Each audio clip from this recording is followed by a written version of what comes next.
الحمد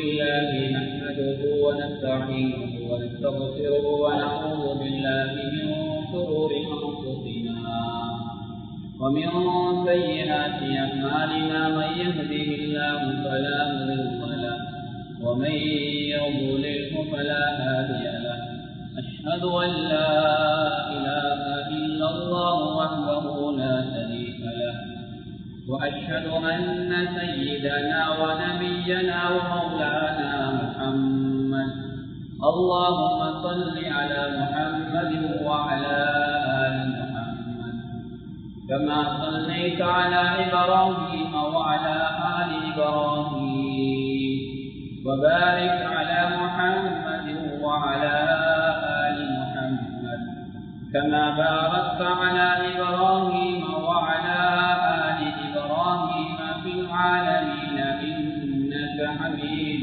مجيد صلى الله عليه وآله وأزواجه وذرياته وأصحابه وأهل بيته أجمعين وأوصيكم عباد الله وإياي أولا بتقوى الله وإن التقوى رأس الأمور أما بعد فقد قال الله تبارك وتعالى في كلامه العزيز أعوذ بالله من الشيطان الرجيم بسم الله الرحمن الرحيم إنما الصدقات للفقراء والمساكين والعاملين عليها والمعلقة قلوبهم وفي الرقاب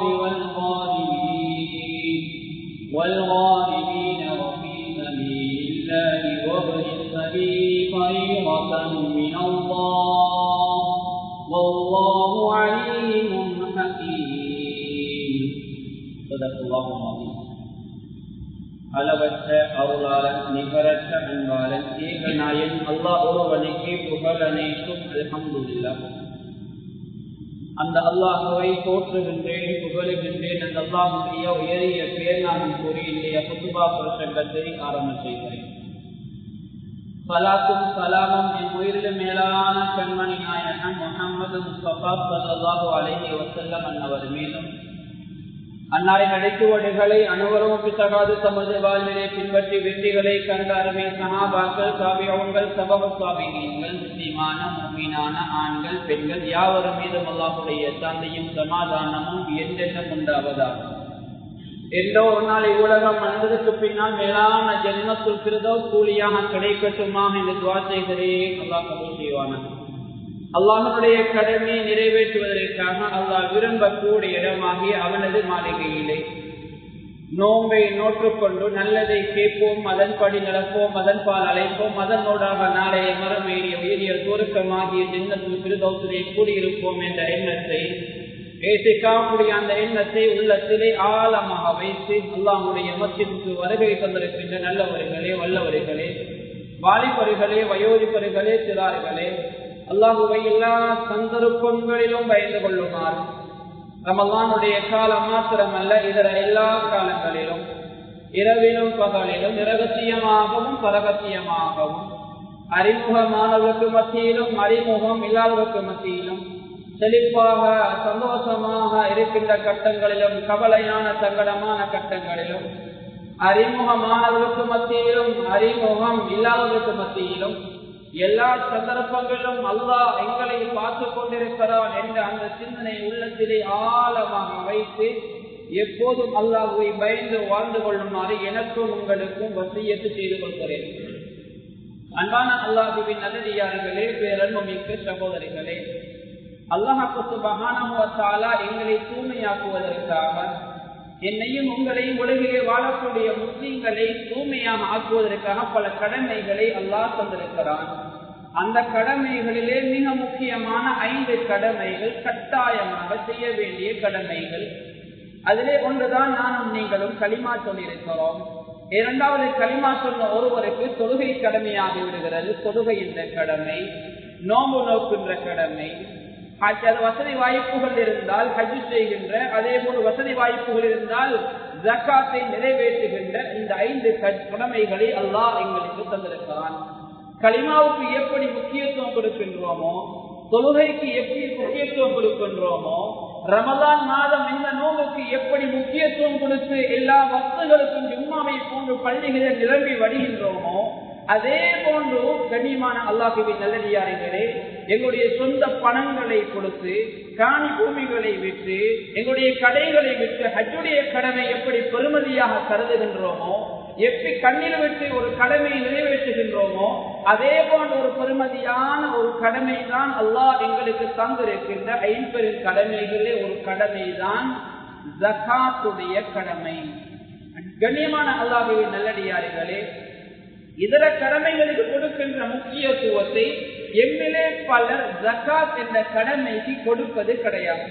கண்ணியமான அல்லாஹ்வின் நல்லடியார்களே, இந்த கடமை இருக்குது, இது ஒரு பெருமதியான கடமை.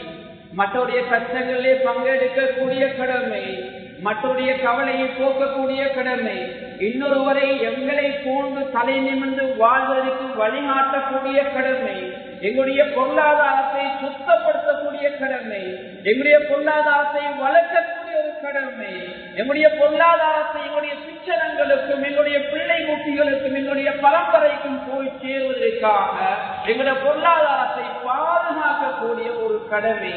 எனவே இந்த கடமைக்கு நாம் முக்கியத்துவம் அளிக்க வேண்டும். அன்பான அல்லாஹ்வின் நல்லடியார்களே, ஜகாத் என்ற கடமை அது பெருமதியானது என்பதை நாம் நீங்களும் உள்ளத்திலே ஆழமாக பதிய வைக்க வேண்டும். இந்த பொத்துவாவை செவிமடுக்கக்கூடிய நீங்கள் அநேகமானவர்கள் ஜகாத்துடைய கடமை வாஜிபாகாமல் சாதாரண ஒரு மகனாக இருக்கலாம், கூலி வேலை செய்யக்கூடியவராக இருக்கலாம். கண்ணியமானவர்கள் எப்படி இருந்தாலும் இது எனக்கு சொல்லக்கூடிய விடயம் என்று ஒவ்வொருவரும் இதை நிச்சயமாக கேட்கின்ற போது அல்லாஹ் எங்கே இந்த ஜும்மாவுக்கு சபதம் கொடுத்திருக்கின்ற, இந்த பயானை வேற வழிகளிலே கேட்கின்ற எல்லோருக்கும் அல்லாஹ் ஜக்காத்தை கொடுக்கக்கூடிய நசீபை, ஜக்காத்தை கொடுக்கக்கூடிய வழியை அல்லாஹ் நிச்சயமாக திறந்து தருவான் என்பதிலே எந்த சந்தேகமும் கிடையாது. எனவே அன்பான அல்லாஹ்வின் நல்லடியார்களே, நல்ல எண்ணத்தோடு இந்த குத்துவாவை செவிமடுங்கள். நிச்சயமாக அல்லாஹ் நம்முடைய வாழ்க்கையிலே மாற்றத்தை கொண்டு வருவான் என்பதிலே எந்த சந்தேகமும் கிடையாது. இந்த உலகத்துல நானும் நீங்களும் பிறக்கின்ற போது ஒன்றுமே இல்லாமத்தான் பிறந்தோம். பிறக்கின்ற போது ஆடை கூட எங்களோட மேலில் இல்லை. கண்ணியமான இந்த தாய் தான் எங்களுக்கு ஆடைகளை சுற்றி விட்டால், கண்ணியமான அல்லாஹ்வின் ஒன்றுமே தெரியாது. மலங்களை கூட வாயிலே வைத்து சாப்பிடக்கூடியவர்களாக சிறுபிராயத்திலே நானும் நீங்களும் வாழ்ந்தோம். மலத்துக்கு மேலே விளையாடக்கூடிய ஒரு காலமாக சிறுபிராயம் இருந்தது. வருகின்ற போதும் நாங்கள் ஒன்றுமே இல்லாமல் இந்த உலகத்துக்கு வந்தோம்.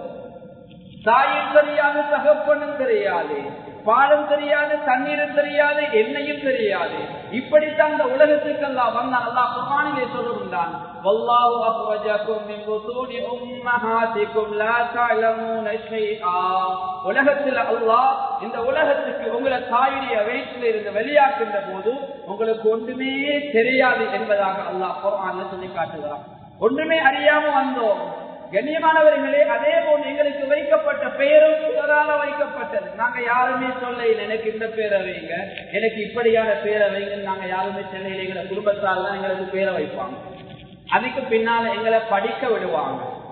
அந்த படிப்பையும் ஆனா தெரியாது, அலிஃப் பா தெரியாது, ஏபி தெரியாது, அயன்ன ஆயன தெரியாது, இதர எழுத்துக்கள் ஒன்றுமே தெரியாது. இதெல்லாம் பிறர் தான் எங்களுக்கு கற்றுத்தந்தார்கள். படிப்பும் எங்களுக்கு பிறரால கொடுக்கப்பட்டது. அதுக்கு பின்னால நாங்கள் அனுபவிப்போம். எங்களை தகப்பன் கொஞ்சம் வசதிக்காரா இருந்தா ஒரு மோட்டர் பைக் வாங்கி தருவாரு, அல்லது வாகனம் கொண்டு வாங்கி தருவாரு. அவைகளை கொஞ்சம் கொஞ்சம் நாங்கள் அனுபவிப்போம். இதெல்லாம் பிறரால எங்களுக்கு கொடுக்கப்பட்டவைகள். ஒரு நாள் நாங்க மௌத்தா போனா கட்டம் பட்டமாக ஒவ்வொரு கட்டம் கட்டமாக அடைந்த எல்லாவற்றையும் விட்டு விட்டு கனிமானவர்களே இருந்த ஆடைகளை கூட களைந்து கப்பன் ஆடை விலை குறைந்த அந்த வெள்ளை ஆடையோடு குட்டித்தான் எங்களை அனுப்புவார்கள். அந்த ஆடை கொஞ்சம் முன்ன பின்ன இருந்தா, கொஞ்சம் இறுக்கமாக இருந்தா, இதை கொஞ்சம் பெருசாக்கி தைச்சிட்டாங்களே டைலர் மாமட்ட சொல்ல இயலாது. பெருசாக இருந்தாலும் சிறுசாக்கி தாங்களே என்று சொல்ல முடியாது. இந்த விட கொஞ்சம் வெளியாக இருக்குது, இதை தைச்சிட்டாங்களே என்று சொல்ல முடியாது. இப்படித்தான் இந்த உலகத்துக்கு நாங்க வந்தோம். இப்படித்தான் இந்த உலகத்தை விட்டு போகிறோம். சிலர் சொல்லுவார்கள், என்னுடைய ஜனாதாவை என்னுடைய மகன் தான் தொழிக்க வேண்டும் என்று சொல்லுவார்கள். கண்ணியமானவர்களே, வாப்பா உம்மா இருக்க மகன் மௌத்தாகி விடுவார், பெற்றோர் இருக்க பிள்ளைகள் மௌத்தாகி விடுவார்கள். வேற பிள்ளைய ஓத வைத்திருப்பார், ஹாஃபிஸா இருப்பார். ஆனா அந்த ஹாஃபில் எமக்கு முன்னுக்கு மௌத்தாகிடுவார். தர்த்திபா தர்த்திபோட இந்த உலகத்தை விட்டு பிரிந்து விடுவார்கள். எனவே எதை சொல்ல வருகிறீர்கள், எங்களுக்கு ஒன்றுமே சொன்ன கிடையாது. வருகின்ற போது வரும் கையோடு ஒன்றுமே இல்லாம வந்தோம், மௌத்தா போனதுக்கு பின்னால ஒன்றுமே இல்லாம தான் போகிறோம்.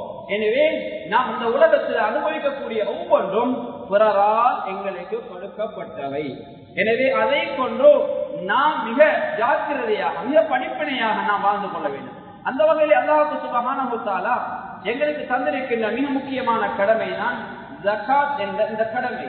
கண்ணியமான அல்லாஹ்வின் நல்லடியார்களே, ஜகாத் என்ற கடமை கண்ணியமானவர்களே, வசதி வாய்ப்புள்ளவர்கள் இதை நிறைவேற்ற வேண்டும். வசதி வாய்ப்பு என்றால் எப்படி? சுமாராக ஜகாத் கணக்கு பார்க்கின்ற போது அது எப்படி பார்க்க வேண்டும் என்பதாக உலமாக்கள் குர்ஆன் ஹதீஸின் ஒளிகளை எங்களுக்கு அழகாக விளக்கம் சொல்லி தந்திருக்கிறார்கள், தெளிவுபடுத்தியிருக்கிறார்கள். இன்றைய காலத்திலே ஒரு மனிதன் கொடுக்கக்கூடிய ஜகாத் கண்ணியமானவர்கள் பல வகை இருக்கிறது. வியாபார பொருட்களாக இருக்கலாம், பணமாக இருக்கலாம், அல்லது விவசாய நிலங்கள் பொருட்களாக இருக்கலாம். இவைகளுக்கு வெவ்வேறான முறையிலே ஜகாத் கடமையாக இருக்கிறது. அன்பானவர்களே, வருடம் பூர்த்தியாக வேண்டும் என்ற நிபந்தனைக்கு உட்பட்டவை ஒன்று இருக்கிறது, வருடம் பூர்த்தியாக தேவையில்லை அதுக்கு அப்பாற்பட்டது ஒன்று இருக்கிறது. அன்பானவர்களே, வருடம் பூர்த்தியாக வேண்டும் என்ற நிபந்தனைக்கு உட்பட்டவைகள், அதாவது பணம், வியாபார பொருட்கள், இவைகள் எல்லாம் வருடம் பூர்த்தியாக வேண்டும் என்ற ஒரு நிபந்தனை இருக்கிறது. அதே போல் விவசாய பொருட்கள், கனி பொருட்கள், இதர பொருட்களிலே வருடம் பூர்த்தியாக தேவையில்லை. இந்த அசாதிகி அதை அறுவடை செய்கின்ற போது அதனுடைய பிரயோஜனத்தை நாங்கள் காணுகின்ற அந்த போகவே அதனுடைய ஜக்காத்தை நாம் நிறைவேற்றிவிட வேண்டும்.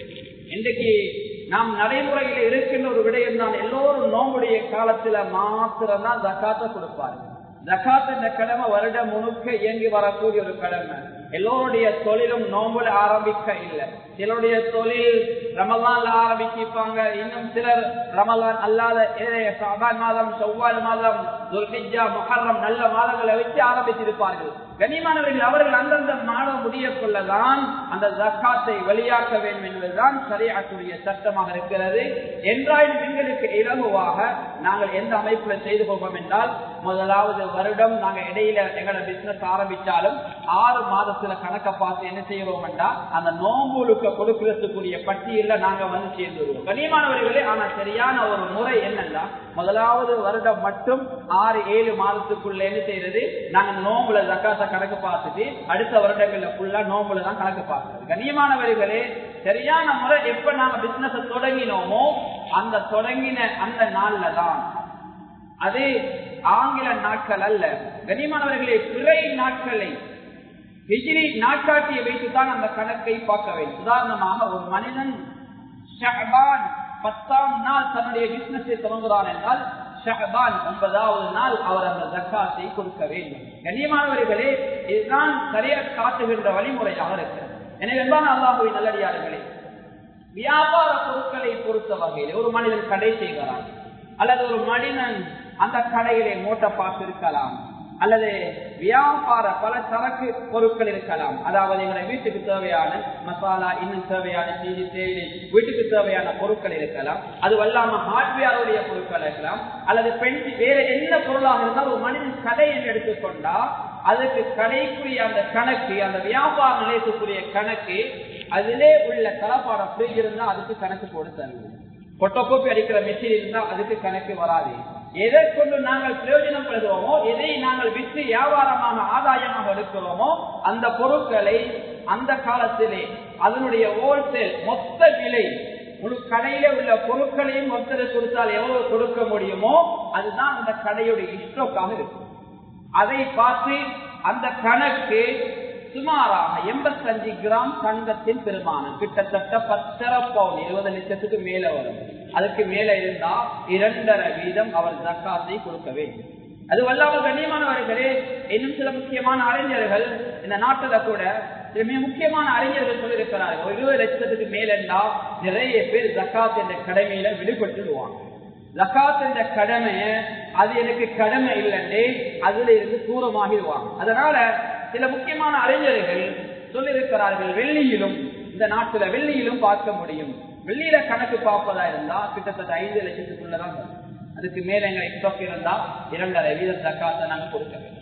கண்ணியமானவர்கள் ஸல்லல்லாஹு அலைஹி வஸல்லம் காலத்துல ஜக்காத் கணக்கு பார்க்கப்பட்டது வெள்ளி தங்கம் 2 விஷயம்.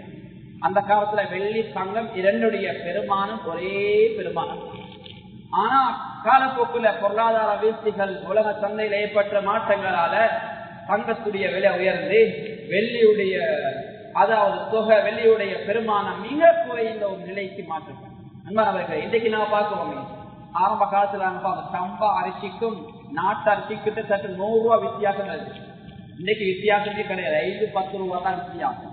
வித்தியாசம் ஒன்று தேவை என்பதற்காக 5-10 ரூபாய் வித்தியாசம் வச்சிருக்கிறோம். கண்ணியமானவர்கள், எதை சொல்ல வருகின்றால் காலப்போக்குல பொருளாதாரத்தில் உள்ள நடைமுறைகள், உலக சந்தையில உள்ள அந்த பொருளாதார நடைமுறைகள் உற்பத்தி குறைவு அல்லது உற்பத்தி இல்லாமல் அந்த வியாபார நிலைகள் சேதமடைவதால் சில காலநிலைகள், சில சூழ்நிலைகளால் அவைகள் மாற்றம் அடைவதை நாம் பார்க்கிறோம். எனவே கண்ணியமானவர்கள், இப்படி நாங்கள் அதற்குரிய கணக்கை பார்த்துக் கொள்ள வேண்டும்.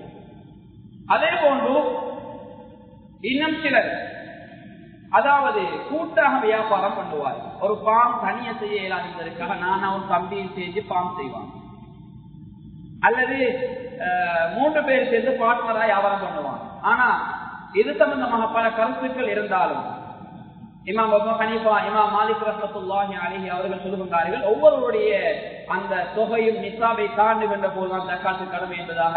இமாமுனா ஷாஃபி ரஹ்மத்துல்லாஹி அலைஹி அவர் சொல்லுகின்றார்கள், 2 நபரோ அல்லது 3 நபரோ கூட்டாக வியாபாரம் செஞ்சால் அந்த வியாபாரம் என்ற அந்த தலைப்பில், வியாபாரம் என்ற அந்த விடயத்தில் அந்த 3 பேரும் கூட்டு என்ற அடிப்படையில் வியாபாரத்தை வைத்து அந்த வியாபாரத்தை சுத்தம் பண்ண 3 பேருடைய தொகையை ஒரு தொகையாக கணக்கிட்டு ஜக்காத்து கொடுத்தால் 3 பேருடைய அல்லது 2 பேருடைய தொகையும் அங்கு ஜக்காத்து நிறைவேறிவிடும் என்பதாக இமாமுனா ஷாஃபி ரஹ்மத்துல்லாஹி அலைஹி அவர்கள் அந்த வலுவான கருத்தை சொல்லுகிறார். அதே போன்று நாங்கள் ஜக்காத்து கொடுக்கின்ற போது சிலருக்கு, அதாவது கடைகள்ல கணக்கு பார்க்கின்ற போது அநேகமானவர்களுக்கு கடன்கள் இருக்கு. கடன் வரவேண்டிய கடனும் இருக்கும், கொடுக்க வேண்டிய கடன் இருக்கும். வரவேண்டிய கடனும் பல வகையில் இருக்கும். சிலது கிட்டத்துல நாங்க கேட்டா உடனே கிடைக்கக்கூடிய கடன் இருக்கும். இன்னும் சில கடன் இருக்கும், கேட்டது கிடைக்காது, கொஞ்ச நாள் போய் கிடைக்கும். இன்னும் சில கடை கிடைக்கும், கிடைக்காது, அது அல்லாஹ்ட்ட சொல்லி மறுமையில பெற்றுக் கொள்ளக்கூடிய கடன். கனிமானவர்களே, இந்த கடன்கள் அறிஞர்கள் அழகா பிரித்து தந்திருக்கிறார். எந்த கடன் நான் கேட்டா எங்களுக்கு பெற்றுக்கொள்ளலுமோ அந்த கடன் எல்லாம் அது எங்களுடைய வைப்பு தான், அது எங்கள்கிட்ட உள்ள சேமிப்பு தான். அதே போன்று எந்த கடன்களை பெற்றுக் கொள்ள இயலாதோ, அது கிடைச்சாதோ என்று நாங்கள் எண்ணுகின்றோமோ, கண்ணியமானவர்களே, அந்த பணம் எப்போதும் எங்களுடைய கைக்கு கிடைக்குமோ அந்த வருடத்துக்கு அந்த பணத்துக்குரிய ஜக்காத்தை கொடுத்தால் போதுமா. அந்த பணத்தை யார் வைத்திருக்கிறாரோ, அந்த கடனை யாருக்கு கொடுத்தோமோ அவர் தான் அந்த பணத்துக்குரிய பொறுப்பு. எனவே கண்ணியமானவர்கள், அதுக்கு ஜக்காத் நீங்க கணக்கு கொடுக்க தேவையில்லை. அளவிட முடியுமான கணக்கு அதற்கு ஜக்காத் கொடுக்க வேண்டும் என்பதுதான் சரியாக்கூடிய நிலைப்பாடு. அதே போல ஒரு மனிதன் மரணித்து விட்டால் அந்த மனிதனுடைய வசியத்துக்களை நிறைவேற்ற முன்னால, பிள்ளை ஊட்டிகளுக்கு அவருடைய சொத்துக்களை பிரிக்க முன்னால முதலாவது செய்ய வேண்டிய விடயம் இமாம் ஷாஃபி ரஹ்மத்துல்லாஹி அலைஹி அவர்கள் சொல்லுகின்றார்கள், அவருடைய ஜக்காத்தை வெளியாக்க வேண்டும். அல்லாஹ்வுக்கு செய்ய வேண்டிய 5 கடமைகள்ல ஒன்று ஜக்காத். ஜக்காத்தை நிறைவேற்றி விட்டுத்தான் ஏனைய விடயங்களை செய்ய வேண்டும் என்பதாக இமாம் ஷாஃபி ரஹ்மத்துல்லாஹி அலைஹி அவர்கள் வலியுறுத்தியிருக்கிறார். அடுத்ததாக வக்ஃப் செய்யப்பட்ட பொருட்கள், உதாரணமாக மதரசா அல்லது பள்ளி, இதுக்கு வக்ஃப் செய்யப்பட்ட 50 ஏக்கர் காணி, அல்லது நிறைய பொருளாதாரம் வரக்கூடிய ஏதோ வரவுகள் வரக்கூடிய அமைப்புல உள்ள காணிகள் வேற வேற இடங்கள். கனிமானவர்களே, அது எவ்வளவுதான் இருந்தாலும் பொதுவாக வக்ஃப் செய்யப்பட்ட சொத்துக்கள் அது பொதுவான வக்ஃபாக இருந்தால், அதாவது மதரசா, பாடசாலை, பள்ளி இப்படியான இடங்கள் வக்ஃப் செய்யப்பட்டிருந்தால் அதுக்கு ஜக்காத் கடமை கிடையாது. தனி நபருக்கு வக்ஃப் செய்திருந்தால் சில என்ன செய்வார், என்னுடைய காணி இந்த மனிதரை கொடுக்கிறேன், என்னுடைய வாகனத்தை இவருக்கு நான் கொடுக்கிறேன். கண்ணியமானவர்களே, இப்படியான வகுப்பாக இருந்தா அந்த தனி நபர் வகுப்புக்கு சொந்தக்காரனாக, அந்த வகுப்பு செய்யப்பட்ட பொருளுக்கு சொந்தக்காரனாகினால் அவர் அதை தனி நபருக்குரிய வகுப்பாக இருப்பதனால் அதை அவருடைய பொருளாகத்தான் அது கணக்கெடுக்கப்பட்டு அவர் அதற்குரிய ஜக்காத்துகளை அதை கொடுக்கின்ற முறை பிரகாரம் அவைகளை கொடுத்துக் கொள்ள வேண்டும். அதே போன்று வாடகைக்கு விடப்படும் கட்டிடங்கள், வாகனங்களுக்கான ஜக்காத் அதை எப்படி கணக்கு பார்க்கிறாங்க, இவற்றுக்கான திருத்த செலவுகள், வரிகள் போன்றவற்றை கழித்த பின் மாதாமான வருமானங்களை குறிச்சிட்டு வந்து வருடம் முடியப்பள்ள கண்ணியமானவர்களே அந்த ஜக்காத்துடைய ஆரம்பத்துல சின்ன நிசாப் வரும் 85 கிராமுக்கு மேல 85 கிராம் சுமாராக 10 போம் அதுக்கு மேல பெருமானம் இருந்தா வெளியில பாக்குறது குறைய வரும். அப்படி இருந்தால் அவர் 2.5 வீதம் ஜக்காத்து கொடுக்க வேண்டும். அதே போன்று அரச துறை அல்லது தனியார் துறை அல்லது வேற வேற இடங்கள்ல எங்கட சில இடங்கள்ல பாம்புகள்ல வேலை செய்யக்கூடிய அவங்களுக்கு எப்படி ஜக்காத், அவங்களுக்கும் ஜக்காத் இருக்கு. அவங்க எப்படி ஜக்காத்தா கணக்கு பாக்குறாங்கன்னா சம்பளம் கூலி வேலை செய்யக்கூடியவங்க அரசு ஊழியர் தனியார் ஊழியர்கள் பிரைவேட் கம்பெனிகள்ல வேலை செய்யக்கூடியவங்க ஒரு வருட சம்பளத்தை அந்த ஒவ்வொரு மாதமும் கிடைக்கக்கூடிய சம்பளத்தை என்ன சொன்னோம் கூட்டி வரும் வந்து அவருடைய செலவுகள் போக வீட்டுக்குரிய செலவு வேற வேற செலவுகள் பெட்ரோல் செலவு எல்லாம் கழிச்சிட்டு அந்த தொகை நான் ஆரம்பத்துல சின்ன அந்த தொகை மிச்சம் இருந்தா ஜக்காத்துடைய நிசாப் அந்த அளவு இருந்தா அவர் 2.5 வீதம் ஜக்காத்தை நிறைவேற்ற வேண்டும். தானியங்களுக்கான ஜக்காத்தை பொறுத்த வகையில கண்ணியமானவர்களே அரிசி கோதுமை இது போன்றவைகள் இன்னும் இருக்கக்கூடிய இதர பொருட்கள் வியாபார பொருட்கள் ஜக்காத்து கடமை. அதே போன்று அந்த பொருள் அந்த விவசாய பொருள் வியாபாரம் அந்த விவசாய பொருளுக்கு கணக்கு பார்க்கின்ற போது நீர்ப்பாசனம் அவர் மழை நீர் மூலமாக பிரயோஜனம் அடைந்திருந்தால் அவர் அங்கே அதாவது அவர் கொடுக்கின்ற அந்த தொகை கொஞ்சம் கூடுதலாக வரும். அவர் 5 வீதம் அங்கே கொடுக்கப்பட வேண்டும். மழை மூலமாக அல்லது அல்லாஹ்வுடைய அருள் கிடைத்து அங்கே அவர் தண்ணீர் மூலமாக பெற்றிருந்தால்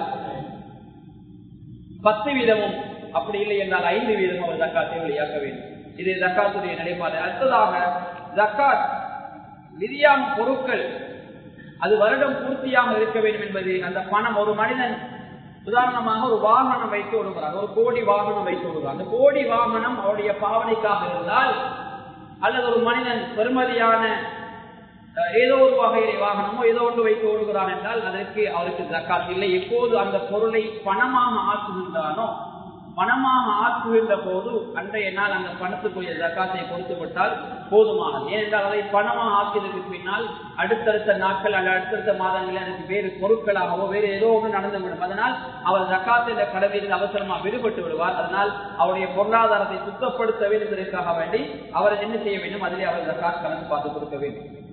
அடுத்து கண்ணியமானவர்களே, இந்த ஜக்காத் யாருக்கு கொடுக்க வேண்டும், யாருக்கு கொடுக்க கூடாது? மிக முக்கியமாக ஜக்காத்து கொடுக்க வேண்டியவர்கள் யார் என்பதை பார்த்துவிட்டு ஜக்காத் யார் யாருக்கு கொடுக்க கூடாது என்ற விடயத்தையும் பார்ப்போம். ஜக்காத் கொடுக்க வேண்டியவர்கள் அல்லாஹ் குர்ஆனிலே சொல்கின்றான், இன்னமல் ஸதகாத்து லில் ஃபுகராஇ வல் மசாகீன்.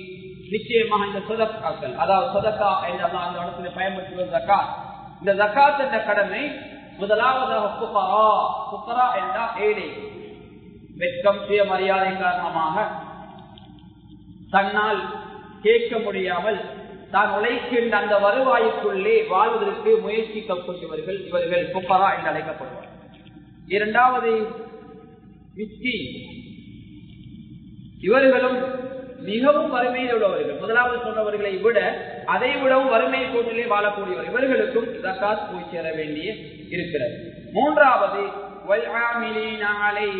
அந்த ஜக்காத்தை நிர்வகிப்போம், ஜக்காத்தை பாதுகாப்போம், ஜக்காத் என்ற கடமையை சரியானவர்கள் நிறைவேற்றுவோம், அவர்களுக்கு ஒரு பங்கு போக வேண்டும்.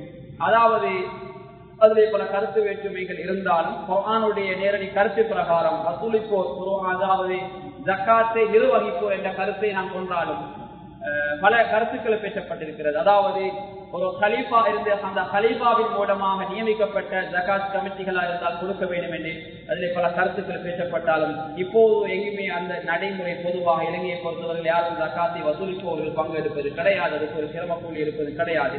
அடுத்ததாக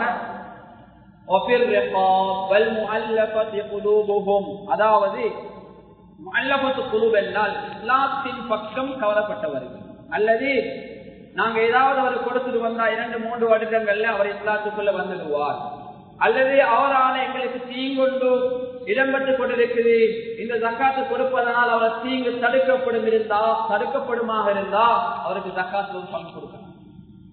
அல்லது இஸ்லாத்தின் மீது ஆதரவு வைக்கிறார், இஸ்லாத்துக்கு வர இல்ல இஸ்லாத்தை ஆதரவு வைக்கிறார், அப்படி இல்லை இஸ்லாத்துக்குள்ள வந்து வறுமை கோட்டில் இருக்கிறார். கனிமர்கள் எல்லாரும் இஸ்லாத்துக்குள்ளே அந்த கவரப்பட்டவர்கள், இஸ்லாம் என்ற அந்த மார்க்கத்தை பாதுகாக்கின்ற அந்த பணியில இருக்கக்கூடிய ஏதோ ஒரு வகையில் இவர்கள் அதுக்குள்ளே உள்ளாகுவார்கள். எனவே அவர்களுக்கும் ஜகாத்துடைய பகுதி கொடுக்க வேண்டும். அடுத்ததாக அடிமைகள், அடுத்தது அடிமைகள் உரிமைகள் இருக்காங்க. அடுத்ததாக கடனாளி, அடுத்தது அல்லாஹ்வுடைய பாதையிலே போராடக்கூடியவர்கள். இறுதியாக அதாவது பிரயாணிகள் வழிபோக்கு என்று சொல்வார்கள்.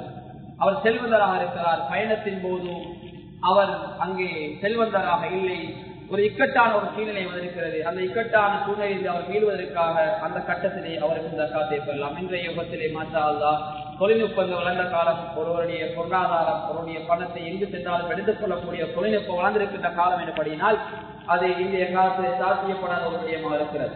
அடுத்ததாக கண்ணியமான அல்லாஹ்வின் நல்லடியார்களே, இது ஜக்காத் பெற வேண்டியவர்கள். அடுத்து ஜக்காத் யார் யாருக்கு கொடுக்கக்கூடாது, பணக்காரர்களுக்கு ஜக்காத் போய் சேரக்கூடாது.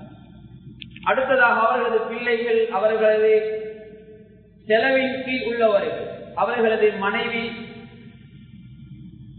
அல்லது பெற்றோர், பிள்ளைகள், இவர்களுக்கு ஜக்காத் போகும்.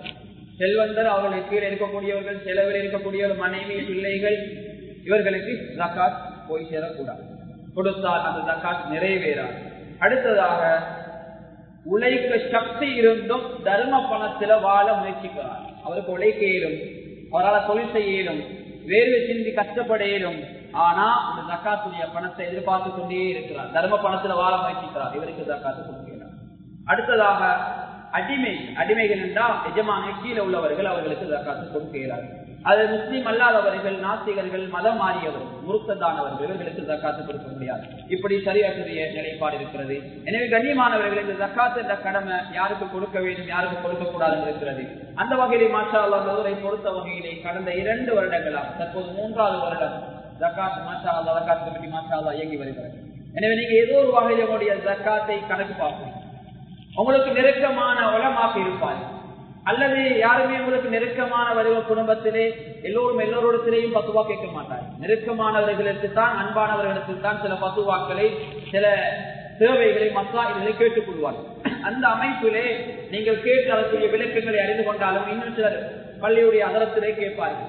ஆனால் அந்த ஜக்காத்தை கொடுக்கின்ற போது நீங்கள் முடியுமாக இருந்தால் நீங்கள் முழுக்க இந்த நிர்வாக சபையிலே ஒத்துழைப்போடு இயங்கக்கூடிய அந்த ஜக்காத் கமிட்டி கொடுக்க வேண்டும். அப்படி இல்லை, அந்த கமிட்டியை வளர்ப்பதற்காக உங்களுடைய ஜக்காத்துடைய பகுதியிலே ஒரு பகுதியை, 4 ஒரு பகுதியோ 3 ஒரு பகுதியோ அல்லது அரைவாசி உங்களால் முடியுமான ஒரு தொகையை கொடுத்து அதை வளர்ப்பதற்காக முயற்சிக்க வேண்டும். அது எங்களுடைய தார்மீக முக்கியமான ஒரு பொறுப்பாக கடமையாகும். எனவே தனிநபராக சிந்திக்கின்ற விதம் வித்தியாசம், சமூகமாக ஒரு சொசைட்டியாக இருந்து சிந்திக்கின்ற விதம் வித்தியாசம்.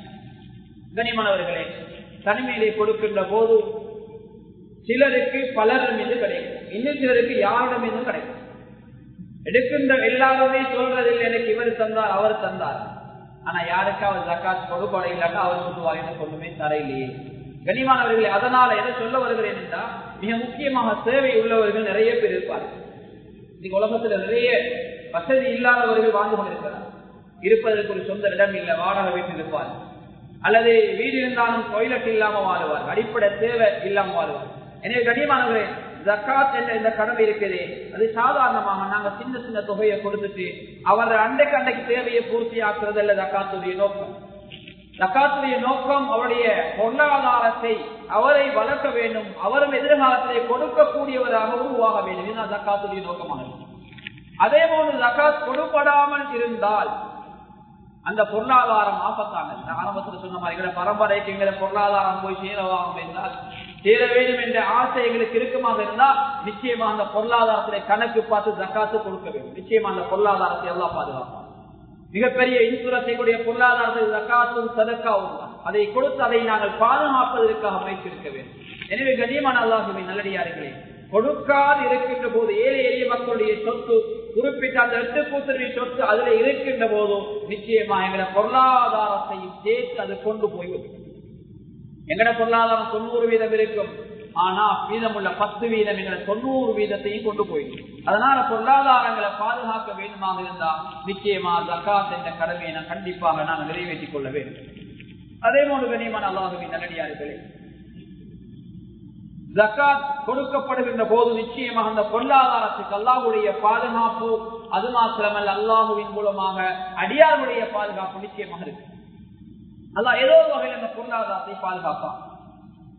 அலி ரலியல்லாஹு தஆலா அன்ஹு அவர்கள் சொல்கின்றார்கள், ஒரு ஊரில் செல்வந்தர்கள் இருந்தும் ஏழை எளிய மக்கள் கவனிக்கப்படாமல் இருந்தால் அந்த மக்களுக்கு பயங்கரமான சோதனை ஏற்படும் என்று சொன்னார்.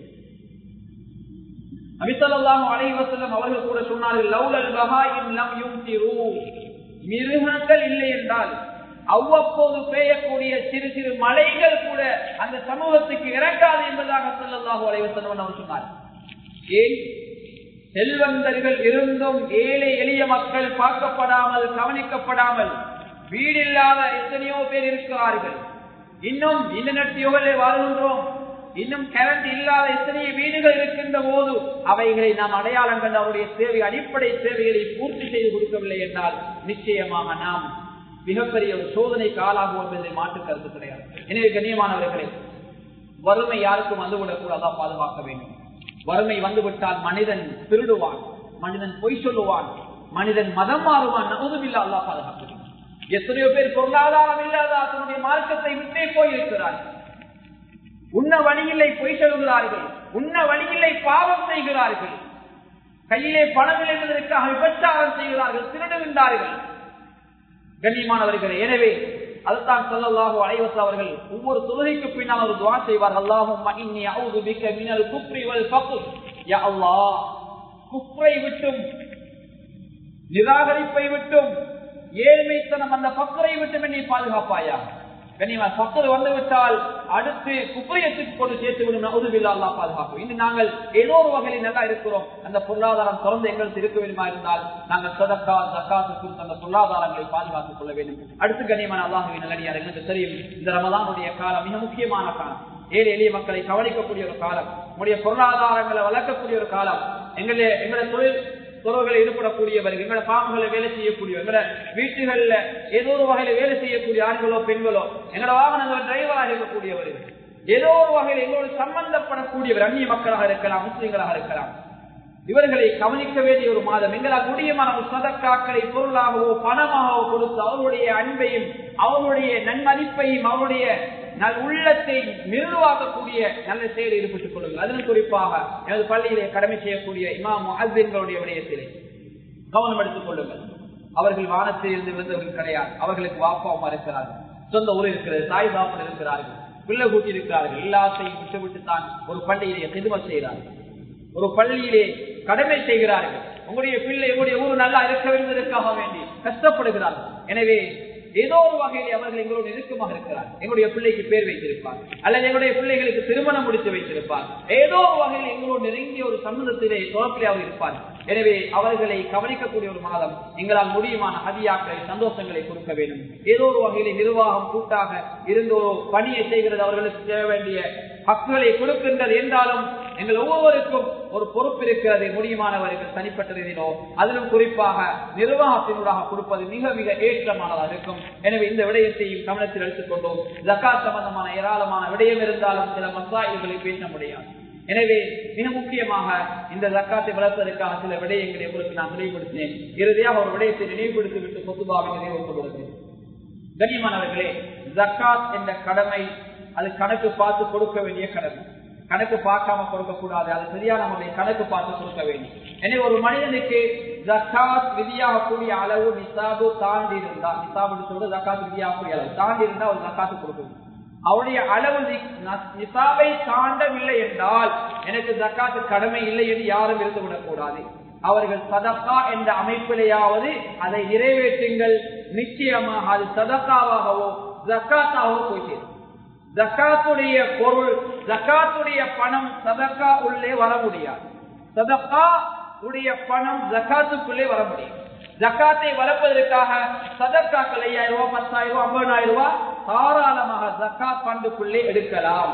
ஆனா ஜக்காத் கட்டாயம் அதனுடைய பணம் சதக்கா உள்ளே செல்ல முடியாது. சதக்கா என்பது சுன்னத்தான ஒரு அமல். எனவே கண்ணியமானவர்களே, சதக்காவும் ஜக்காத்துக்கும் ஏராளமான வேறுபாடு இருக்கு. ஜக்காத்தை பொறுத்தவரை கட்டாயமானது, சதக்கா அது சுன்னத்தானது.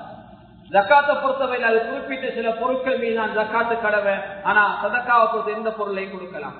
அதே போல ஜக்காத்தை பொறுத்தவரை குறிப்பிட்ட வெட்டு கொடுத்தா கொடுக்க வேண்டும், சதக்கா யாருக்கும் கொடுக்கலாம். அதே போன்று குறிப்பிட்ட அந்த கால எல்லையில் தான் கொடுக்க வேண்டும். இப்படி பல ஷரத்துகள் பல வழிமுறைகள் இருக்கிறது. எனவே கண்ணியமானவர்களே, மிக முக்கியமான சில விடயங்களை உங்களுக்கு நான் நினைவுபடுத்தினேன். அதே போன்று இது கூட்டாக செய்யக்கூடிய கடமை என்பதை நினைவுபடுத்தினேன். முடியுமானவர்கள் இந்த கமிட்டியை வளர்ப்பதற்காக, ஜகாத் கமிட்டியினுடைய சேவைகளை வளர்ப்பதற்காக அவங்களுடைய முடியுமான தொகைகளை அதற்கு கொடுத்துக் கொள்ளுங்கள். தனிப்பட்டதிலே கொடுக்கக்கூடியவர்கள் உலமாக்களை அணிகளுடைய சட்ட திட்டங்களை கேட்டுக் கொடுத்துக் கொள்ளுங்கள். எனவே வல்லவன் அல்லாஹ் சுப்ஹானஹு வ தஆலா இந்த ஜகாத் என்ற கடமையை தூய்மையான முறையில் நிறைவேற்றி பரிபூர்ணமான கூலியை பெற்று ஜகாத்தை பெறக்கூடியவர்கள் யாரும் இல்லை என்று சொல்லக்கூடிய ஊராக இந்த ஊரை நீ நிச்சயமாக மாற்றிடுவாயாக. யா அல்லாஹ், யார் யாரெல்லாம் ஜகாத் எந்தெந்த அமைப்பிலே கொடுத்தார்களோ அதற்குரிய கூலியை பரிபூர்ணமாக கொடுத்து விடுயா அல்லாஹ். அறியாத விதத்திலே அவர்கள் ஜக்காத்தை நிறைவேற்றியிருந்தால் அவைகளை கூலி கொடுக்காமல் விட்டு விடாதே யா அல்லாஹ். அவர்களுடைய அந்த அறிவை ஏற்று, அவருடைய பொருளாதாரத்தை ஏற்றி அவர்கள் தூய்மைப்படுத்துவதை கொடுத்த அந்த நோக்கத்தை நீ நிறைவேற்றி கொடுத்துருவாயாக யா அல்லாஹ். ரமலானிலே கடந்து வந்த இந்த ஒரு வாரம் ரமலான் இன்னும் 3 வாரம் இருக்கிறது. அவைகளை நல்ல முறையிலே கழிக்கக்கூடிய பாக்கியத்தை தந்துடுவாயாக யா அல்லாஹ். யார் யாரெல்லாம் ஜக்காத்தை கொடுக்க நியத்து வைத்திருக்கிறார்களோ அவசரமாக அந்த ஜக்காத்தை கணக்கு பார்த்து கொடுக்கக்கூடிய ஆக்கிடுவாயாக யா அல்லாஹ். உரியவர்களுக்கு இந்த ஜக்காத்துடைய பொருளாதாரம் போய் சேருவதற்கு நீ கிருபை செய்வாயாக யா அல்லாஹ். அந்த ஊருக்குடைய வரக்கத்தையும் அருளையும் வைக்கிடுவாயாக யா அல்லாஹ். அந்த மஸ்ஜிதுக்காக உதவி செய்யக்கூடிய எல்லா நல்லுள்ளங்களையும் நீ அவர்களுக்கு நிறைய வரக்கத்தை கொடுத்துருவாயாக யா அல்லாஹ். அந்த மஸ்ஜிதை கட்டுவதற்காக உதவி செய்த அந்த அரபிய குடும்பங்களுக்கு நீ கிருபை செஞ்சிருவாயாக. அவர்கள் செஞ்சு தரக்கூடிய ஒவ்வொரு வேலைகளுக்கும், மதரசாவுடைய எல்லா வேலைகளுக்கும் செய்து தருகிறார்கள் யா அல்லாஹ். அவர்களுக்கு என்னென்ன தேவைகளுக்கு எல்லா தேவைகளையும் பூர்த்தி செய்து கொடுத்துருவாயாக. அதே போல அதற்கு உதவியாக ஒத்தாசையாக இருக்கின்ற நிர்வாகிகள், இந்த ஊர் மக்கள், வாலிபர்கள், வயோதிபர்கள் எல்லோருக்கும் நீ உதவியாக வந்துருவாயாக. அவருடைய தேவைகளை நிறைவேற்றி கொடுத்துருவாயாக. அவருடைய பொருளாதாரத்தை வரக்கத்தை கொடுத்துருவாயாக. வறுமையை கொண்டு அவர்களை சோதித்து விடாதே யா அல்லாஹ். இந்த ஊரை வறுமையை கொண்டு சோதித்து விடாதே யா அல்லாஹ். தலை நிமிர்ந்து வாழக்கூடிய நல்ல ஊராக இந்த ஊர் ஆக்கிக் கொள்வாயாக. சாலிஹான மக்கள் உருவாகக்கூடிய உருவாக்கிடுவாயாக. நல்ல தாசிகள் உருவாக்கக்கூடிய ஊராக ஆக்கிடுவாயாக. சிறந்த பட்டதாரிகள், சிறந்த அறிஞர்கள் உருவாக்கக்கூடிய ஊராக ஆக்கிடுவாயாக. உனக்கு பொருத்தமானவர்களாக எங்களை கபூல் செஞ்சு கொள்வாயாக. நோட்டு நோம்புகளை கபூல் செஞ்சு கொள்வாயாக. வாழ்க்கையிலே கிடைத்த கடைசி ரமலானாக அதிகமாக வணக்கம் செய்யக்கூடிய கூட்டத்தில் எங்களை சேர்த்துக் கொள்வாயாக. நரகிலே இருந்து எங்களை பாதுகாத்த ரமலானாக அந்த ரமலான ஆக்கி தருவாயாக.